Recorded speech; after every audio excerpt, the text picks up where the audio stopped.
Hi everyone, स्वागत है आप सभी का एजुकेशन के 98 यूट्यूब चैनल में। फ्रेंड्स, अगर आपने अभी तक हमारे यूट्यूब चैनल को सब्सक्राइब नहीं किया तो सब्सक्राइब कर लें और बेल आइकन को ऑल प्रेस जरूर करें ताकि आने वाले हर एजुकेशन वीडियो आप तक सबसे जल्द पहुंचे। सो फ्रेंड्स, आज हम कवर करने वाले हैं भारतीय राज्य व्यवस्था का 11वां अध्याय मूल अधिकार के 25 इंपॉर्टेंट प्रश्न है और ये मूल अधिकार का तीसरा भाग है। फ्रेंड्स, 2 पार्ट हमने पहले ही कवर कर चुके हैं और ये मूल अधिकार का अंतिम भाग है, तीसरा भाग। इसमें सारा का सारा मोस्ट इम्पोर्टेंट प्रश्न है, जितने भी है पूरा का पूरा कवर कर लिया है मैंने। तो चलिए आज की क्लास हम शुरू करते हैं और कवर करते हैं आज की क्लास की मोस्ट 25 इम्पोर्टेंट प्रश्न है। सो फ्रेंड्स, ये रहा पहला प्रश्न है आपके सामने।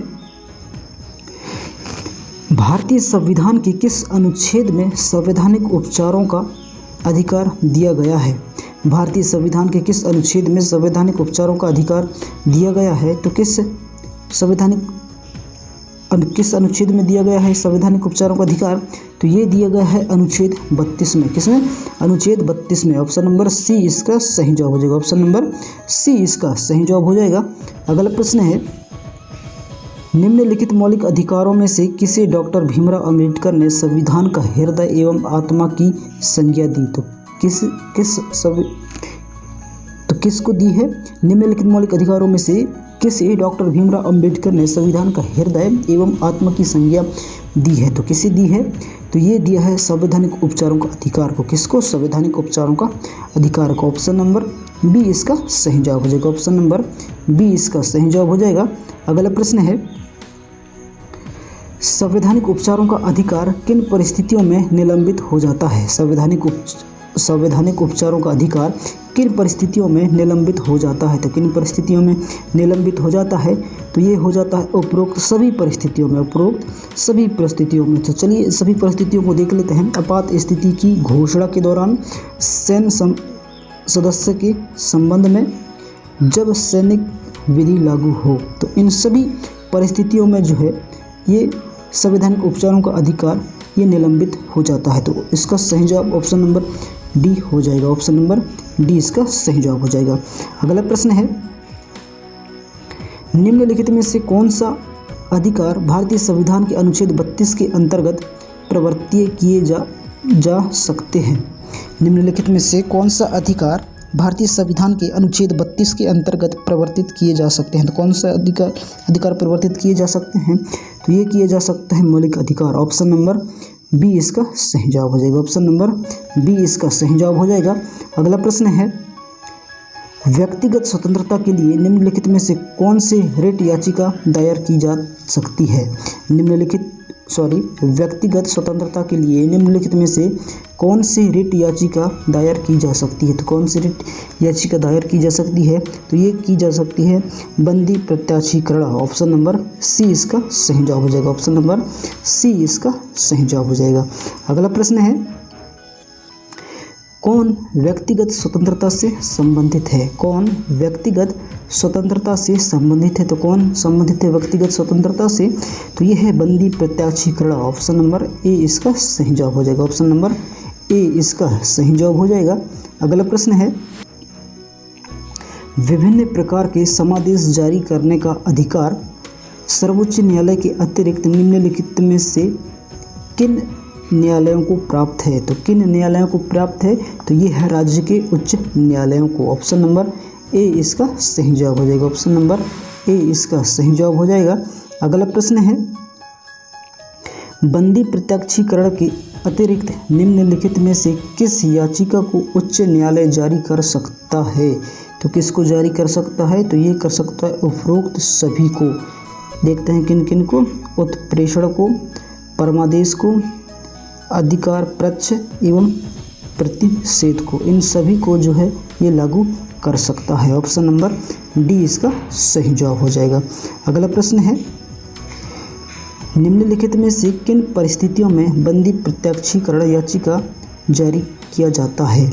निम्नलिखित में से किस परिस्थिति में बंदी प्रत्याशीकरण याचिका जारी किया जाता है? तो किस परिस्थिति में किया जाता है?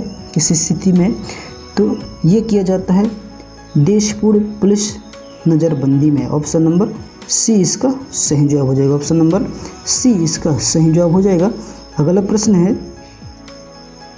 किसी व्यक्ति का अवैध निरोध के मामले में न्यायालय द्वारा जारी कृत परमादेश निम्न में से कौन है? तो कौन है गाइस निम्न में से? तो ये है बंदी प्रत्यक्षीकरण। ऑप्शन नंबर ए इसका सही जवाब हो जाएगा। ऑप्शन नंबर ए इसका सही जवाब हो जाएगा। अगला प्रश्न है, निम्नलिखित में से किस याचिका का शाब्दिक अर्थ है हम आदेश देते हैं? तो किसका शाब्दिक अर्थ है ये? तो ये है परमादेश का। किसका? परमादेश का। ऑप्शन नंबर बी इसका सही जवाब हो जाएगा। ऑप्शन नंबर बी इसका सही जवाब हो जाएगा। अगला प्रश्न है, कौन मौलिक अधिकारों के अंतर्गत नहीं आता? कौन मौलिक अधिकारों के अंतर्गत नहीं आता? तो कौन मौलिक अधिकारों के अंतर्गत नहीं आता? ये है संपत्ति का अधिकार। ये मौलिक अधिकारों के अंतर्गत नहीं आता। ऑप्शन नंबर सी इसका सही जवाब हो जाएगा। ऑप्शन नंबर सी इसका सही जवाब हो जाएगा। अगला प्रश्न है, भारत के संविधान के तहत निम्नलिखित में से कौन सा एक मौलिक अधिकार नहीं है? तो कौन एक मौलिक अधिकार नहीं है? तो ये है नागरिकता का अधिकार। ये मौलिक अधिकार नहीं है। ऑप्शन नंबर सी इसका सही जवाब हो जाएगा। ऑप्शन नंबर सी इसका सही जवाब हो जाएगा।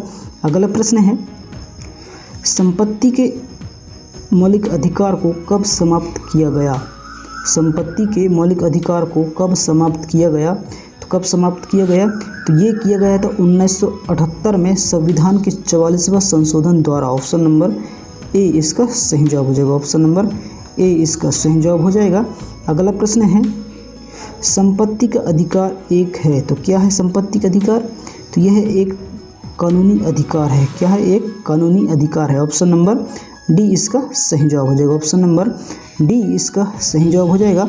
अगला प्रश्न है, 44वें संविधान संशोधन विधेयक द्वारा किस मौलिक अधिकार को सामान्य वैधानिक अधिकार बना दिया गया? तो किसको बना दिया गया? तो ये बना दिया गया है संपत्ति का अधिकार को। किसको? संपत्ति के अधिकार को। ऑप्शन नंबर सी इसका सही जवाब हो जाएगा। ऑप्शन नंबर सी इसका सही जवाब हो जाएगा। अगला प्रश्न है, संपत्ति के मूल अधिकार को किस संवैधानिक संशोधन अधिनियम द्वारा समाप्त किया गया? तो किस संवैधानिक संशोधन अधिनियम के द्वारा समाप्त किया गया? तो ये किया गया था 44वें संशोधन द्वारा। ऑप्शन नंबर बी इसका सही जवाब हो जाएगा। ऑप्शन नंबर बी इसका सही जवाब हो जाएगा।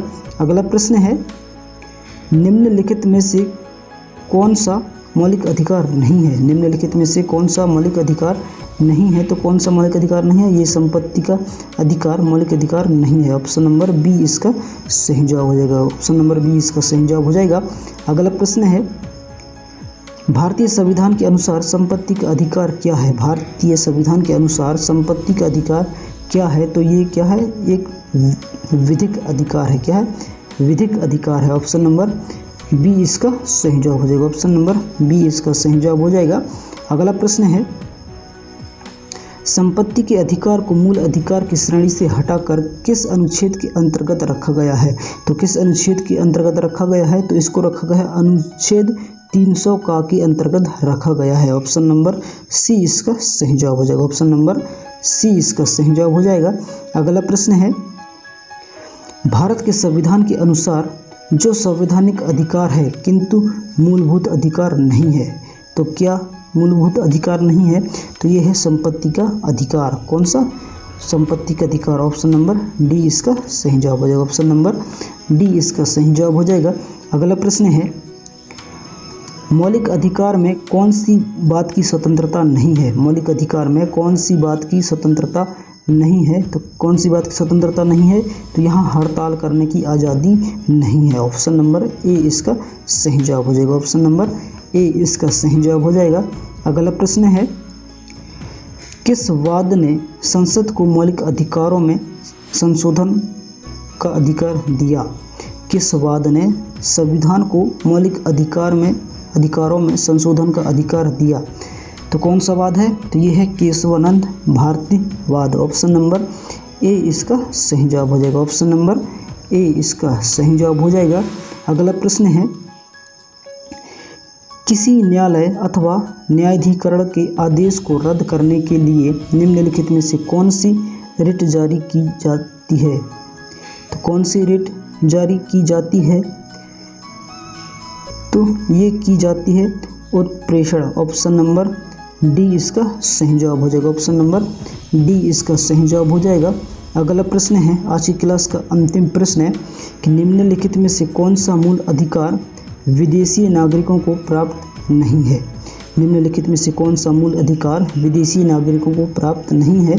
तो ये कौन सा मौलिक अधिकार प्राप्त नहीं है, ये है अभिव्यक्ति की स्वतंत्रता का अधिकार। ऑप्शन नंबर बी इसका सही जवाब हो जाएगा। ऑप्शन नंबर बी इसका सही जवाब हो जाएगा। तो फ्रेंड्स कुछ इस तरह रही आज की क्लास के मोस्ट 25 इंपॉर्टेंट प्रश्न है। तो फ्रेंड्स क्लास कैसा लगा नीचे कमेंट कर जरूर बताएं। अगर पहली बार अगर हमारे इस यूट्यूब चैनल में विजिट किए हैं तो प्लीज़ चैनल को सब्सक्राइब कर बेल आइकन को ऑल प्रेस जरूर करें ताकि आने वाले हर एजुकेशन वीडियो आप तक सबसे जल्द पहुँचे। तो फ्रेंड्स मिलते हैं नेक्स्ट क्लास में, तब तक के लिए जय हिंद, वंदे मातरम, अपना ख्याल रखिएगा।